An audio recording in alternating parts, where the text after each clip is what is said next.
Hi, it's Jonathan Schrager here today with Liam Smith ahead of his fight on Saturday against Jason Welborn. How are we doing, Liam? Good, mate, yourself? Yeah, it's all good.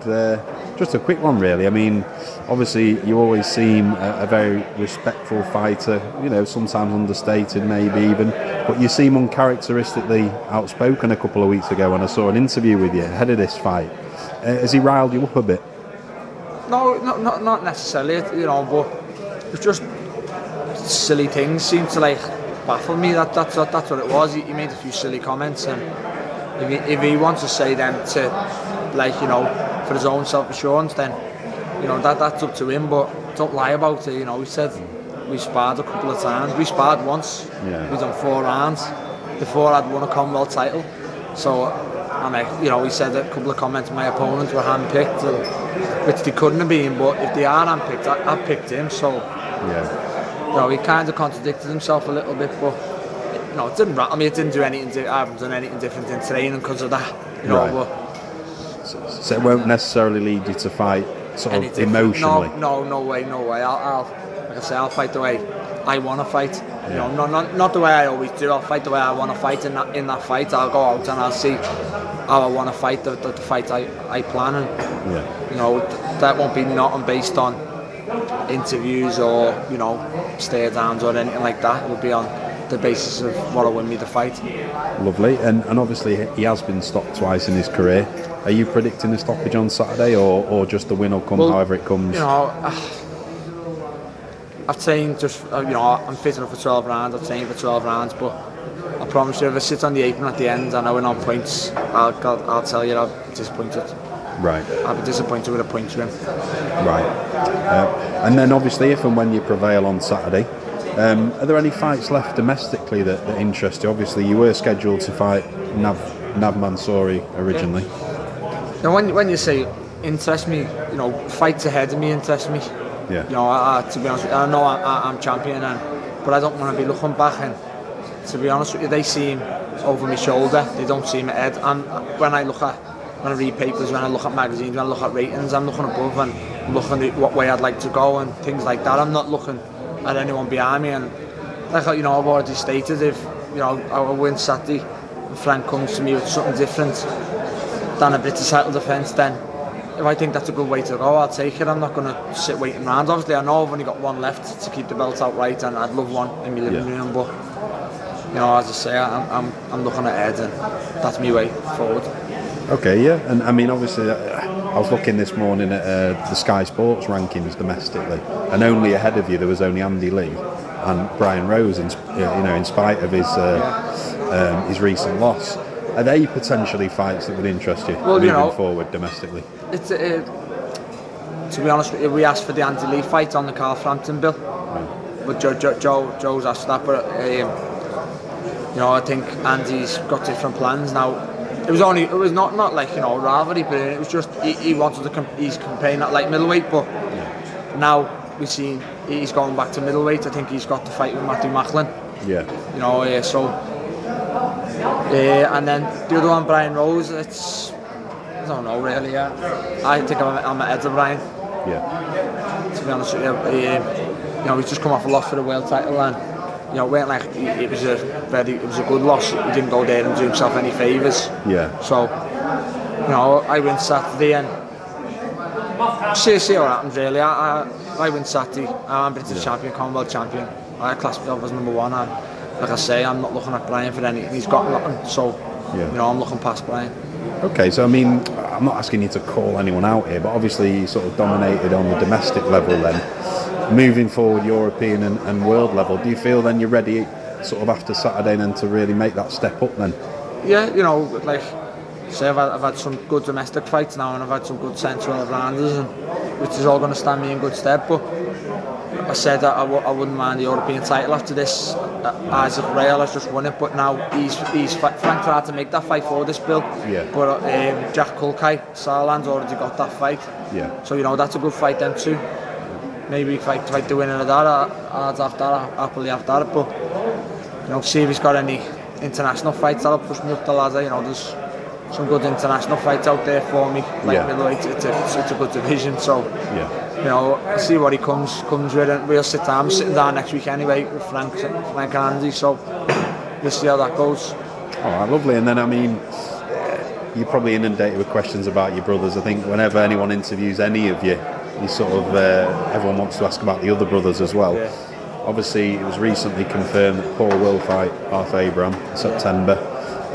First of all, I presume I know how meticulously Joe likes to prepare, so presumably they've been thinking about game plans for a few weeks now. A few weeks, yeah. Well, a few weeks they've had, you know, it's funny if you walk in the gym, you know, just writing on the wall and just stuff like you say, Joe's sick of what he does and how he gets people up for fights and, you know, count the days and stuff like that. And so we walked in the gym the other day and there's Arthur Abraham on a video in the corner. Right.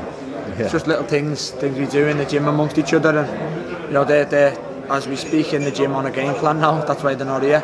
Yeah. And they work hard towards that fight, and he'll be in the best shape he can be, Paul. Yeah. And is there the fear? I mean, there's kind of notorious, particularly in Germany, that some fighters have gone abroad. It would appear won a points decision, but almost, well, in inverted commas, been robbed. Is there that fear? It's happened with Joe as well, with Matthew Macklin against Stern. Is there that fear that they are going to have to stop Arthur Abraham in order to come home with a belt? Yeah, there is maybe. Do you know what I mean? You know, he's a tough man to stop, Arthur Abraham, but you know, we all know Paul can punch. And Paul did the best he can, whether you know, he does stop Arthur Abraham or he wins on points, then the decision is down to people, you know, judges, and if he gets robbed, then you know, there's not much you can do. Hopefully, you know, all we want Paul to do is go there and win the fight. If he gets robbed, he gets robbed. You know, we can walk out our head held high, and you know, Paul will know what he's done. But you know, hopefully, the bad decisions over the years, I think they've started to change myself. Down to the Matthew Macklin fight, and there's another couple of fights, a couple involving Felix Steen. Then the fight Felix Steen, the Murray fight, and then because the fight Felix Steen lost, I thought he won. It was a close fight, and I thought he just won it, and to give it against him. And I think that was a lot down to the fact that he's had two very gimmies. The gimme. And I think maybe they're just starting to turn that corner, Germany, but you know. Well, let's hope so. Yeah, absolutely. And then obviously, finally, Callum, you know, one of the most highly touted prospects. Don't need me to say it, everyone knows.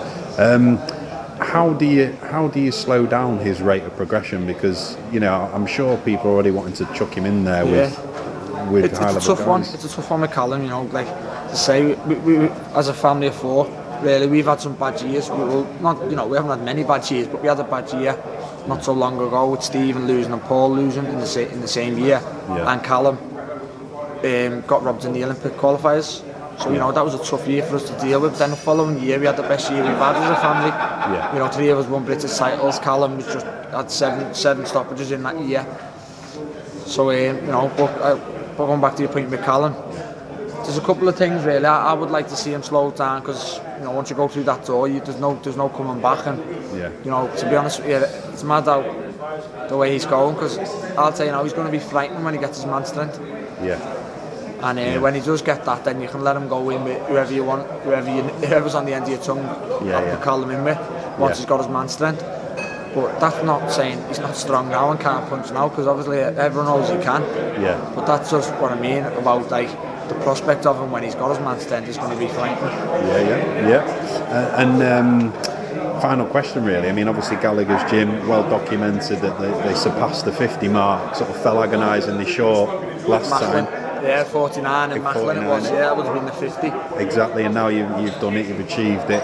What kind of, what goals now, as well, Joe and yourself set? Is it now just about winning? Titles? No, they're just, let's say, you walk in at, you know, like hashtag 53 we're on now, but, you know, it's not, like I said before, you know, I'd take 60 now, because then, you know, there'd be a few more world champions to the gym then, but I say no one's to go and lose.